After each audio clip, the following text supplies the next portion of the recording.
All right, today, folks, we have something real special for you. Another unboxing. Well, it's what I am unboxing, and it isn't the super nice 0556 auto from Zero Tolerance seen here, which is just an amazingly thin, light auto that fires really hard. That's not what the video is about. I will have just uploaded a video, or I will upload one soon about that particular knife. But this one's about another knife from a maker I have been following for years. I love his Instagram feed. And I know that sounds dumb to say I love somebody's Instagram feed, but his is like one of the special knife maker ones. He's always posting, always has something new on there. It is just a good knife feed in general, even if you aren't necessarily into slip joints. The maker here, which I am speaking of directly, is Nick from Birdvis Knives. Now, I met Nick a couple years ago at Blade Show West. It's the only knife show I've ever been to. I feel like we kind of hit it off a little bit. He's a pretty nice guy. He's funny. We kind of have a similar sense of humor. Maybe he disagrees. I don't know. Maybe I'm speaking out of turn here. But he's pretty cool, and we've kind of maintained like an online correspondence over the years. And I promised years ago I'd buy one of his pocket knives. You may think that's a failed promise, but it is just a promise that has not yet come to pass. You'll have to wait until I'm dead to actually call me a liar. And at that point, you'll be saying something mean about a dead guy, and nobody likes that on the internet. You could be a terrible human being everyone complained about, but the minute somebody says something about you after you're dead, everybody has their knives out, so to speak. Who's the villain then, huh? Now, Nick started out his knife days modding and upgrading old slip joints and liner locks before moving on to hand-making stunning pocket knives one at a time with an eye for flair on the handle materials in his garage, his shop. I don't know. He's a little north of me. I feel like maybe he's in like Burbank or something. Everything north of me is like LA, Burbank, and then there's San Francisco, and then there's like the real Northern California. That's kind of like the only areas I'm familiar with. People south of me, that's all San Diego. I kind of live in the rural hills here. Anyway, he has productionified one of his patterns he makes into a locking titanium pocket knife with a clip called the Hitchcock frame lock seen here. Now, the Hitchcock is a pattern that he uses in his slip joints a lot. Now, maybe in an outdated parlance in knife speak, this would be referred to as a midtech, and I believe Nick calls it a midtech. I feel like midtech is a term that people don't use as much anymore, but loosely translated for the uninitiated means it's made mostly by machine, possibly and probably by an outside OEM, original equipment manufacturer, who you would call somebody who machines parts for something. But then those parts are hand assembled by a maker, usually a single source person. So you would give your CAD designs to the machine shop. They cut the parts, which would be the OEM, the machine shop, and then maybe they'll finish some of them, or maybe not, and then the final assembly, QC, and final finishing would be handled by the custom maker who has designed it. That, to me, is a mid-tech. Now, that would be different from a production where a company makes and finishes the knife by themselves, or a custom where someone cuts and machines and finishes the parts and hand assembles that finishes it themselves. They're like the whole process, which Nick's customs fit that definition. Or Birdvis, as he Birdvis Knives, but it's Nick that makes them. Anyway, so the Hitchcock frame lock mid-tech here are assembled, QC'd, and finished by Nick, and offered up one or a couple at a time on his website. Now, in order to score any of his knives, these included, you need to sign up for the Birdvis newsletter on the website, and it will alert you when new knives are posted there. You have to be extremely quick, though, because they're usually one-offs and go within seconds or minutes or hours by people much faster at the internet with more disposable income than you. I say that, but actually there's the Hitchcocks are sold out on his website right now, but there are two customs that are absolutely stunning sitting there right now that I could have bought if I had any money right now, but I don't, because I just bought a camera. Now, the Hitchcock frame lock here, as it's included, hand-numbered card states it is number 116 of the series and has a handle machined from T6 titanium Stone washed with a MagnaCut blade, satin finished. As knife people know, MagnaCut is a super steel with extreme wear and corrosion resistance. It's resistant to coming out of my mouth. Resistant, so it's harder to rust and you go longer between your sharpens. Blade here is nearly a full flat grind. I think it's flat. It looks like there's a slight concaveness. I wouldn't call it it's flat, right? I'm just gonna go with flat. It's not a hollow grind, and an extremely fine edge, which is I guess you'd call this a modified sheep's foot style, with a thumb disc up top for deployment. Now we know slip joints aren't for everybody. I know that because I see it in the comments. There's a guy that was like recently on one of my videos, oh, we're still on the slip joint thing though, who has completely apparently ignored all of my recent uploads. He was commenting on an older video, so he's an idiot. But again, people who don't like them are objectively extremely wrong. However, a lot of knife guys like locks and pocket clips, and even the guys that like slip joints like those things too, like me. And since Nick primarily makes slip joints, this expands into new territory. Maybe he'll get a slightly different audience, although it's my hope that people found Nick through his slip joints.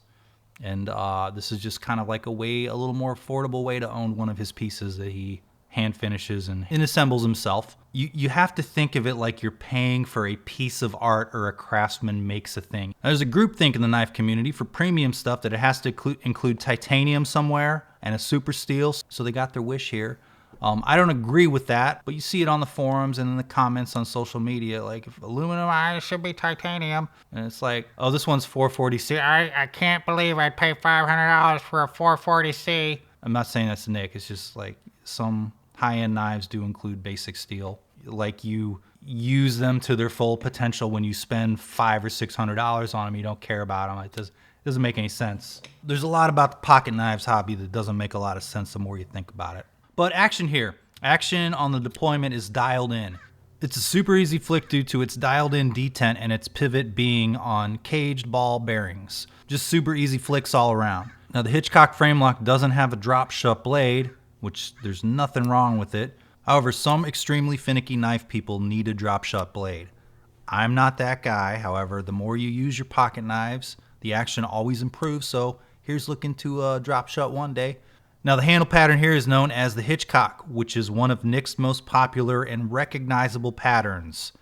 If I'm correct, the Hitchcock is his own pattern for a slip joint, so it's like he's the one that does it. It's his design. Now he does use patterns from other makers sometimes for his knife designs, but you know, there's a lot of slip joint patterns out there, and they've been around a long time, so it's, you know, that's just kind of how traditionals are. Now, I love his color choices in his Hitchcocks, the customs, but handle here is a little different because it's all titanium. He doesn't use titanium in his other knives, but the handle here is a little tallish. It looks a little taller than a slip joint Hitchcock, so it's not like an extremely compact knife. So medium size to small hand should have enough real estate on the grip. The handle is finished nicely in the little, is it the Hitchcock bump there?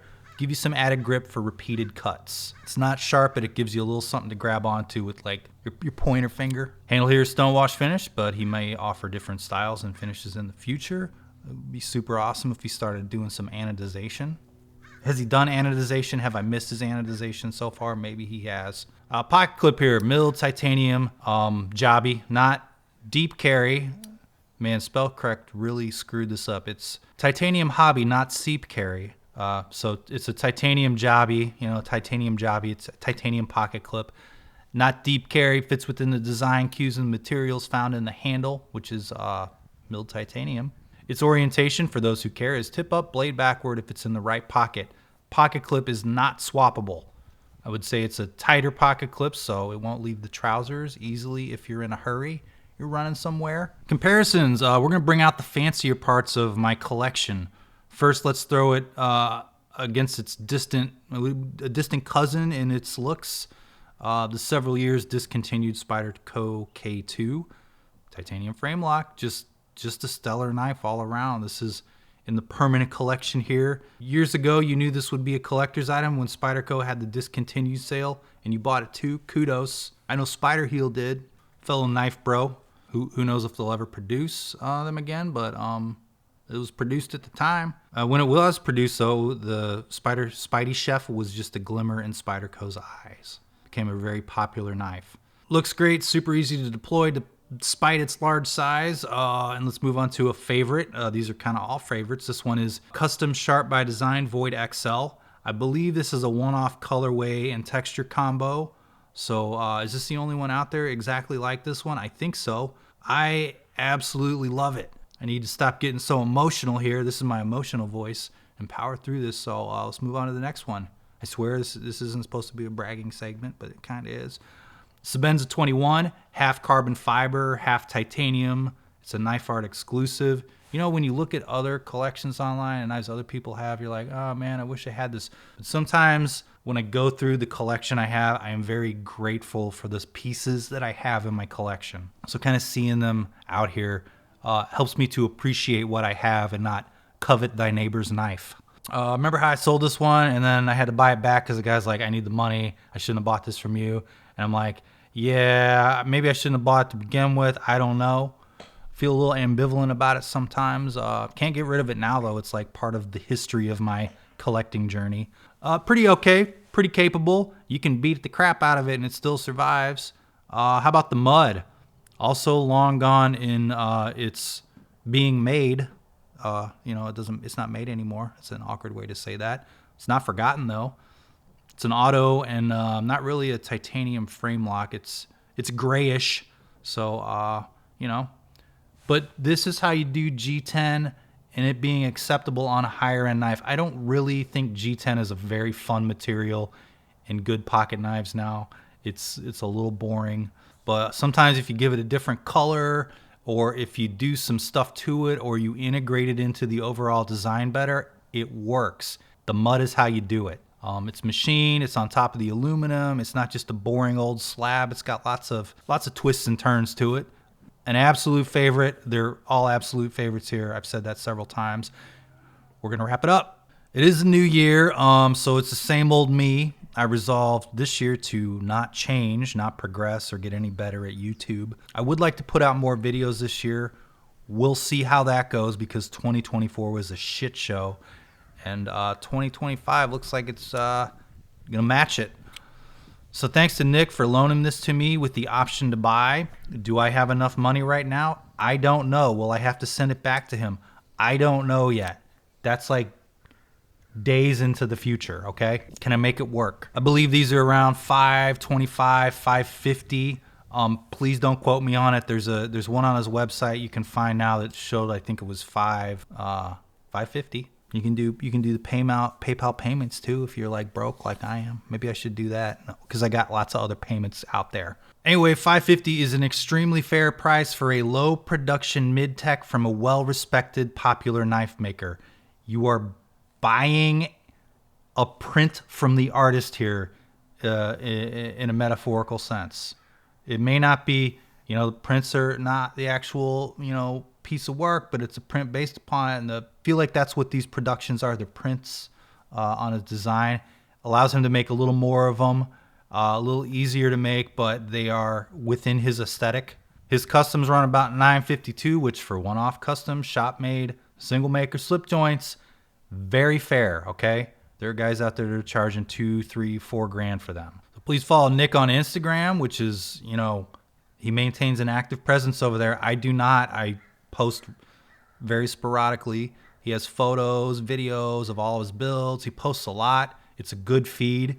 His insane color combos are a treat. There's always something new, and you're always like, wow. He does a little with this WD-40, and he cleans up, and you're like, whoa, this is what it looks like. It's like dull, and then he does the WD-40 on it, and it's like, it's fucking magic. Say hi to the patrons. They are magic. I bought a new camera and lens kit, and I'm shooting this video with it. These guys, with their $1 or $2 or $3 or $4 or $5 a month, help keep my gear current. I thank them in every video, and you see them here at the end.